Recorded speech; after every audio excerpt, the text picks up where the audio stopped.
नमस्कार सगळ्यांना. आज धर्मदायचा पेपर झालेला आहे. पुन्हा मी तुमच्या समोर क्वेश्चन्स विथ सम ऑप्शन्स वगैरे घेऊन आले आहे. पण सगळ्यात आधी मला तुम्हाला म्हणायचं आहे की तुम्ही बरेच विद्यार्थी पूर्ण व्हिडिओ बघतात, खूप सारे विद्यार्थी बघतात, पण तितके विद्यार्थी सबस्क्रिप्शन करत नाही.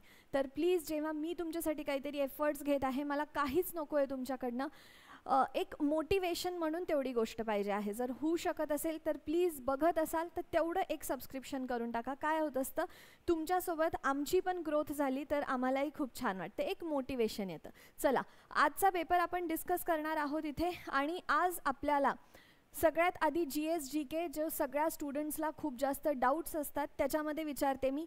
सायन्समध्ये तुम्हाला खूप क्वेश्चन्स नाही आले. नेहमी 5 येत होते, कालच्या संध्याकाळच्या शिफ्टमध्ये 6 आले आणि आज फक्त 4 क्वेश्चन्स आलेले आहेत सायन्समध्ये. एक्झॅक्टली स्टुडंटला जे आठवत आहेत ते 2 क्वेश्चन्स तुम्हाला सांगते मी. 0th लॉ ऑफ थर्मोडायनॅमिक्स काय आहे, नॉर्मल विचारलेलं होतं, टर्म विचारलेली होती. पुढे क्वेश्चन होता एक मॅच द फॉलोइंग टाईप. हा क्वेश्चन होता. तुमचा जो ग्रुप आलेला आहे त्याच्यामध्ये थोडासा वेळखाऊ हा क्वेश्चन होता.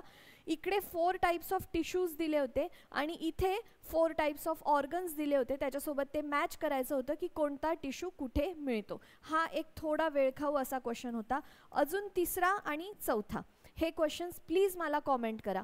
अजून एक गोष्ट करा, जर तुम्ही आजच्या शिफ्टचे होते तर प्लीज मला पर्सनल नंबरवरती, माझा पर्सनल नंबर शेअर करते मी तुम्हाला, तुमच्या शिफ्टसहित मला एक हाय करा. कारण की कसं, मला जर तुमचे पेपर्स मिळाले तर पुढे ॲनालिसिससाठी आपल्याला खूप जास्त मदत होईल. जर तुम्हाला वाटत असेल की मॅम आपल्याला हेल्प करताय तर तुम्ही प्लीज तेवढी मला तुमचं शिफ्ट आणि तुमच्या एक्झामची डेट करून मला पर्सनल नंबरवरती एकदा व्हॉट्सअपवरती हाय करा. ठीक आहे, चालेल. आता राज्यशास्त्रामध्ये आपल्याला हा आर्टिकल तुम्हाला सांगितलं होतं, आपण इथे संगममध्ये सांगितलं होतं की आर्टिकल 74, 75 जेव्हा 51पर्यंत आपलं झालेलं आहे, त्याच्यानंतर 52 जो प्रेसिडेंटचा आर्टिकल आहे तो नीट करा, व्हाईस प्रेसिडेंटचा करा, प्राईम मिनिस्टर करा, पार्लिमेंटमधले ठळक ठळक गोष्टी करा. आता आपल्याला एवढं नाही करायचं आहे की एखादं बिल आहे ते कसं पास होतं, कुठून पास होतं, तेवढ्या सगळ्या डिटेल्समध्ये राज्यसेवेसाठी अभ्यास नाही करायचा आहे. सरळ सेवेसाठी आर्टिकल्स माहिती पाहिजे. तर त्याच्यामध्ये इथे होतं की काउन्सिल ऑफ मिनिस्टर कुणाला हेल्प करतं, फक्त प्राईम मिनिस्टरला करतं की राष्ट्रपतींना पण करतं, ह्या प्रकारचा एक क्वेश्चन होता. पुढे फंडामेंटल ड्युटीजवरती एक्सपेक्टेड क्वेश्चन होता. आपण इथे चर्चा पण केली होती की याच्यावर क्वेश्चन येऊ शकतो. तर फंडामेंटल ड्युटी खालच्यापैकी कोणता न्यूली ॲडेड आहे असा एक क्वेश्चन होता. त्यानंतर अजून एक क्वेश्चन होता फंडामेंटल राईट्सवरती. ठीक आहे, फंडामेंटल राईट्सवरती नॉर्मल क्वेश्चन होता की कोणता याच्यापैकी मूलभूत हक्क कोणती प्रोव्हिजन देत आहे, तर तो कोणता होता तेवढा मला एकदा डिटेलमध्ये तुम्ही पण सांगाल. आता भूगोल आणि हिस्ट्रीचे खूप क्वेश्चन्स तुम्हाला इथे दिसत असतील, कारण की क्वेश्चन्स सायन्सचे आणि राज्यशास्त्राचे 1-1, 2-2 कमी होऊन इथे आलेले आहे. या शिफ्टमध्ये तुम्हाला हिस्ट्री जॉग्रफीवरती 1-1, 2-2 क्वेश्चन ॲडिशनल मिळालेले आहेत. पहिला क्वेश्चन काय होता जॉग्रफीमध्ये, देश असं लिहिलेलं होतं याच्यामध्ये कोट अनकोटमध्ये, आणि देश या दख्खन पठारावर कोणती मृदा सापडते असा क्वेश्चन होता हा.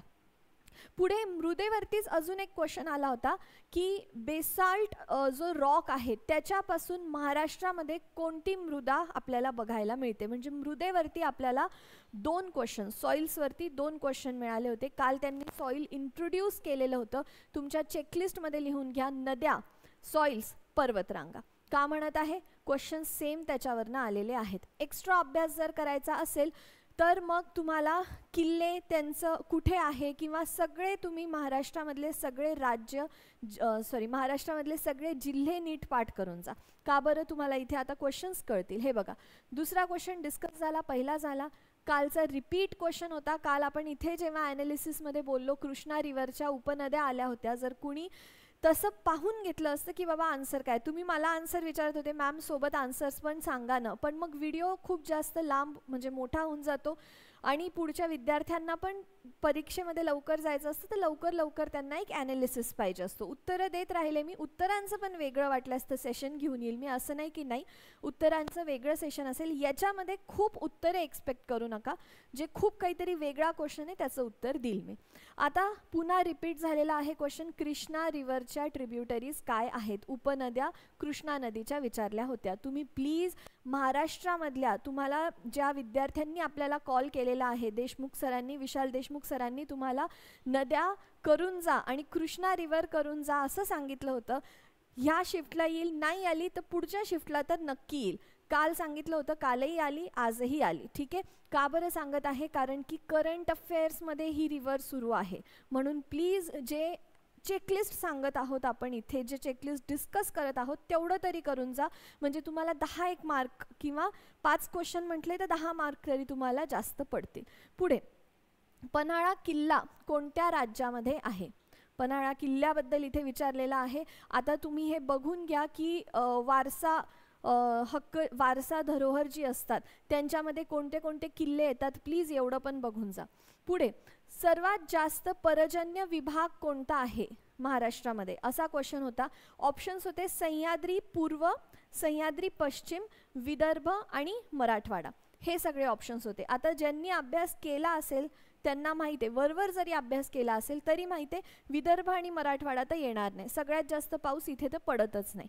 मग आता सह्याद्री पूर्व, सह्याद्री पश्चिममध्ये कोणतं राहत आहे? तर सगळ्यांना माहिती आहे की जसे क्लाउड्स जे असतात ते अरेबियन सीकडनं इकडे येतात, आपल्या कॉन्टिनेंटकडे येतात, इंडियाच्या लँडमासकडे येतात, त्यावेळेला जसे पर्वतरांगा त्यांना लागतात, या ढगांना जशा पर्वतरांगा लागतात तसं तो ढग वर्षाव सुरू करतो. पुढे जाईपर्यंत त्या ढगाचा जो पाण्याचा अमाऊंट आहे तो कमी होऊन जातो, म्हणजे पश्चिमेकडे जास्त पाऊस पडेल, पूर्वेकडे जाता जाता कमी होईल. म्हणूनच मराठवाडा येतो तेव्हा अजून कमी पाऊस होतो, विदर्भ आल्यावरती अजून कमी पाऊस होतो. ढग तिथपर्यंत पाणी आणत नाही, जसं पर्वतरांगा लागल्या तिथेच त्यांचा वर्षाव सुरू होऊन जातो. ही एक बेसिक कन्सेप्ट होती. जर तुम्ही नीट अभ्यास केला असेल तर खूप जास्त सोपा क्वेश्चन होता. हिस्ट्रीमध्ये होतं की 1857च्या उठावानंतरचा व्हॉइसरॉय कोण होता? याला आपण अदर वे राऊंड हा क्वेश्चन असा असू शकतो की भारताचा पहिला व्हॉइसरॉय कोण होता? ठीक आहे, कारण 1857 नंतरच गव्हर्नर जनरलला आपण व्हॉइसरॉय म्हणायला सुरू केलं आणि जे तेव्हा व्हॉइसरॉय होते आपले कॅनिंग, त्यांनाच आपण जे आपले गव्हर्नर जनरल तेव्हा होते 1857 मध्ये, त्यांनाच आपण फर्स्ट व्हाईसरॉय बनवलेला आहे. तर त्यामुळे हा एक 1857चे आता त्यांनी सगळीकडे लखनौमधून कोणी लीड केलं, बिहारमधून कोणी लीड केलं, त्याच्या अवतीभवतीचाच आहे. 1857च्या अवतीभवतीचाच हा क्वेश्चन आहे. पुढे 2 न्यूजपेपर्स दिली होती, न्यू इंडिया आणि कॉमनवेल्थ. हा न्यूजपेपर कोणाचा आहे? ठीक आहे, न्यूजपेपर नीट केले, वृत्तपत्र नीट केले तर हा सोपा क्वेश्चन आहे, 2 मार्क देऊन जाईल तुम्हाला. फक्त पाठांतर करायचं आहे. काय करायचं? जेव्हा तुम्ही झोपेतून सकाळी उठले त्यावेळेला पटकन एकदा वाचून घ्यायचं. का? कारण सकाळी उठल्या उठल्या खूप छान मेमरी असते आपली. जेवण जरी करत असाल तरी एक यादी ठेवायची. आज तुम्हाला सर समानार्थी विरुद्धार्थीची यादी देणार आहे. आपण बघूया कसं थोडं समानार्थी विरुद्धार्थी टॉपिक सोपा आहे, पण खराब समानार्थी विरुद्धार्थी विचारले तर तिथे लॉजिक लागत नाही, आन्सर देता येत नाही. TCSचे सगळे एक सोबत इंग्लिश मराठी सगळे समानार्थी विरुद्धार्थी आपण खूप छान पाईलअप करून ठेवलेले. फक्त तेवढा कागद घेऊन जायचा एक्झाम हॉलमध्ये आणि 4 8 इकडे 8 इकडे 8 16 मार्क घेऊन यायचे. इतकं सोपं आहे. तर त्याच हिशोबाने मी सांगते, वृत्तपत्र पण प्लीज अभ्यास करा. वृत्तपत्रांचा तेवढा एक कागद एक्झाम हॉलमध्ये प्रवासामध्ये घेऊन जायचा, वाचत राहायचं. जेवण करत असताना पण फॅक्च्युअल गोष्टी वाचायच्या.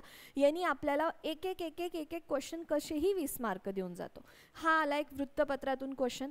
त्यानंतर अशांतताजनक कोणाला म्हणतात? समाजसुधारक महाराष्ट्रामधले केले असते तर हा क्वेश्चन सॉल्व्ह झाला असता.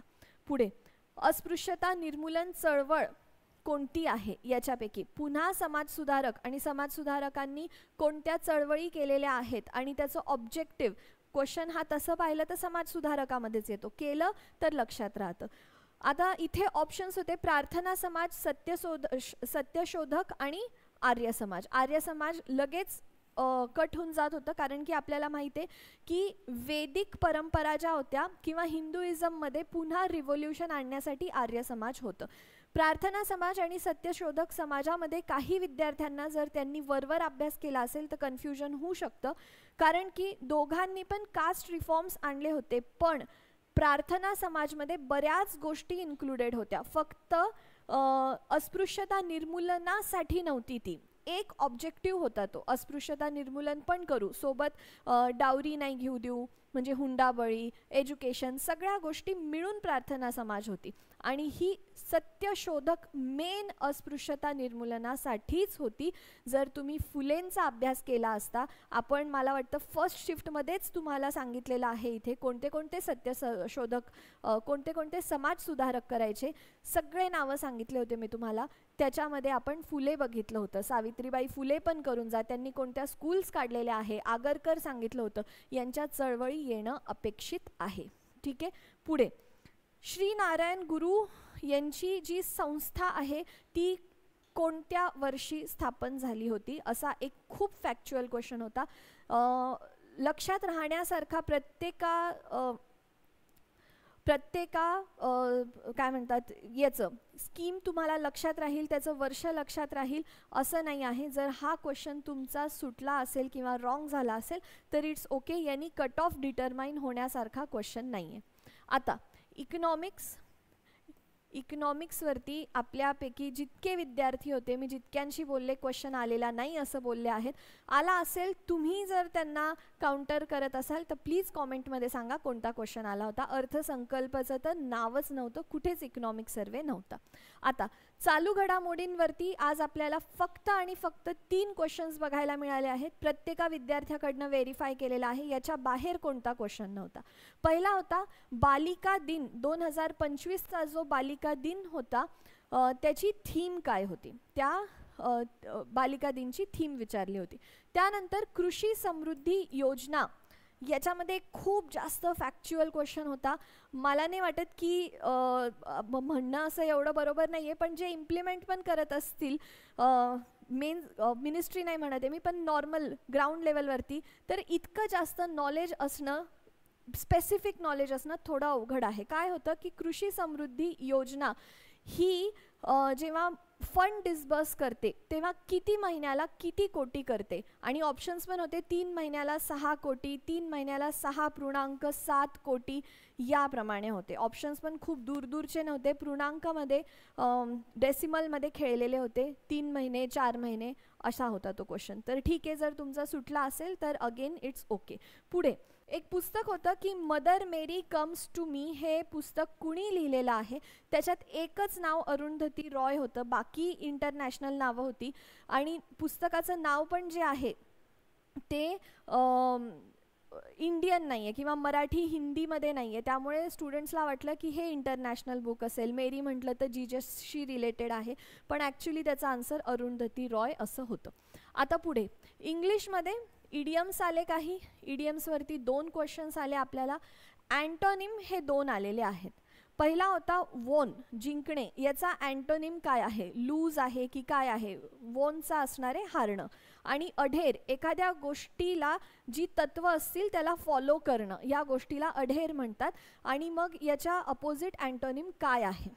पुढे पॅसेजवरती 5 क्वेश्चन आले होते. पॅसेजचे क्वेश्चन आज पण इझी नव्हते, स्टुडंटला क्वेश्चन्स शोधायला, क्वेश्चनचं आन्सर शोधायला थोडा वेळ लागला.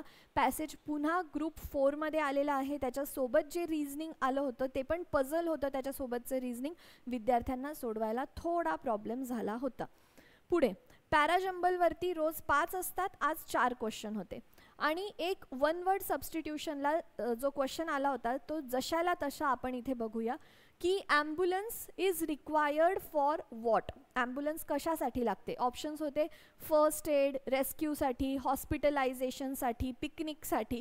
तर याच्यासाठी नाही लागत, फर्स्ट एड, रेस्क्यू वगैरे हे नाही आहे, हॉस्पिटलायझेशन त्याचं आन्सर राहिलं असतं. हे 1 वर्ड सबस्टिट्यूशनचे क्वेश्चन्स होते. पुढे मराठीमध्ये बघा तुम्ही, म्हणींवरती 2 क्वेश्चन आलेले आहेत. समानार्थी आज थोडे वेगळे आले होते. एक समानार्थी जो नॉर्मल होता, सहोदर, याचं समानार्थी काय, एवढं नॉर्मल होतं. पण फूलचं डायरेक्ट त्यांनी समानार्थी नाही विचारलं आहे, खालीलपैकी कोणतं फूल या शब्दाचं समानार्थी नाही विचारलं होतं आणि स्टुडंटला तिथेच प्रॉब्लेम झाला. अरे हे पण आहे आन्सर, हे पण आहे, हे पण आहे, पण ॲक्च्युली नाही विचारलं होतं. नॉर्मली विचारू शकले असते ते फूलचं विरुद्धार्थी काय, समानार्थी कोणतं नाही आहे म्हणजे कोणतं विरुद्धार्थी आहे, पण थोडासा असा ट्विस्ट करून हा क्वेश्चन होता. एक अजून होता क्वेश्चन की युती, भज, भेद आणि बेव नाव या तिघांपैकी कोणता समानार्थी वेगळा आहे. समानार्थीवरती 3 क्वेश्चन्स आले होते आता आणि त्याच्यातले 2 क्वेश्चन डिफिकल्ट लेवलवरती आहेत असं मी इथे घोषित करत आहे, कारण की हे 2 क्वेश्चन थोडे वेगळे. सगळ्यात जास्त हा अजून जास्त वेगळा आहे की 4 तुम्हाला समानार्थी दिले आणि याच्यापैकी कोणता वेगळा आहे असं विचारलं. त्यानंतर संयुक्त क्रियापदावरती क्वेश्चन आला होता. विरुद्धार्थीवरती पण तुम्हाला 2 क्वेश्चन्स म्हणजे हे 3 आणि 2 5 असं आहे. आणि पॅसेजवरती उतार्यावरती 2 क्वेश्चन्स आले होते. नाही, उतार्यावरती 3 क्वेश्चन्स आलेले आहेत. ओके, तर हे मराठीचं आपण इथे ॲनालिसिस बघितलं. रिझनिंगमध्ये तुम्ही प्रॅक्टिस करावी तशा क्वेश्चन्सची, म्हणून मी तुम्हाला क्वेश्चन सांगते, असे क्वेश्चन्स बघून जा. एक होता लिनियर अरेंजमेंटचा क्वेश्चन, एक होता सर्क्युलर अरेंजमेंटचा क्वेश्चन. सर्क्युलरमध्ये टेबलवरती कालही बसले होते लोक, कालच्या शिफ्टमध्ये सगळ्यांचे जे तोंड होते ते आतमध्ये होते, आज तोंड बाहेर होते, असा क्वेश्चन होता. आत आणि बाहेर दोन्ही गोष्टी करून जा. एक क्वेश्चन मी तुम्हाला सांगते पझलचा. असं होतं की ABCD अशी 4 लोक आहेत आणि मंडे, ट्यूजडे, वेनसडे, थर्सडे असे 4 वार आहेत. ए जो आहे तो आठवड्याच्या पहिल्या दिवशी पेपर देत नाही, बी जो आहे तो आठवड्याच्या शेवटी पेपर देत नाही, असं करून त्यांनी पझल सांगितलं होतं. आणि मग क्वेश्चन होतं त्याच्यावरती की ए जो आहे तो कोणत्या दिवशी देतो, बी कोणत्या दिवशी देतो, ह्या पझलवरती असे 2 क्वेश्चन्स होते. ठीक आहे. त्यानंतर हा एक क्वेश्चन होता की टोटल काही मुलं दिलेली होती आणि एका जणाचं त्याच्यामध्ये स्पॉट सांगितला होता, त्याची जागा सांगितली होती की तो वरून जर चौथा आहे तर तो खालून किती असणार आहे. वरून हा व्यक्ती चौथा आहे तर खालून त्याचा नंबर क्रमाने किती असणार आहे, हा क्वेश्चन होता. डायग्राम होती तुम्हाला पुन्हा आज पण. डायग्रामवरती 2 क्वेश्चन्स होते आणि एक सर्क्युलर डायग्राम होती, एक स्क्वेअर डायग्राम होती आणि ती पुढे रिपीट कंटिन्यू करत जायची होती. ह्या प्रकारे आपण हा पूर्ण ॲनालिसिस बघितलेला आहे. काही क्वेश्चन्स सुटले आहेत का माझ्याकडनं एकदा बघून घेते मी. आणि ज्या चेकलिस्टबद्दल तुम्ही बोलत आहात ती चेकलिस्ट मी ऑलरेडी तुमच्यासोबत शेअर केलेली आहे कालच्या व्हिडिओमध्ये. ठीक आहे. सगळं झालेलं आहे. ठीक आहे. आय होप तुम्हाला हे सेशन्स खूप हेल्पफुल होत असतील. तर माझ्या 2च रिक्वेस्ट आहे. एक, तुमची शिफ्ट आणि तुमची एक्झाम डेट सहित मला व्हॉट्सअपवर मेसेज करा. माझा पर्सनल नंबर आहे हा 8882080801. या नंबरवरती मला तुमची शिफ्ट आणि डेटचा मेसेज करा. आणि हा व्हिडिओ आवडला असेल, आमचे संगमचे एफर्ट्स आवडले असतील तर तुमच्यासोबत आम्हाला पण ग्रो होण्याची एक संधी द्या. Thank you so much.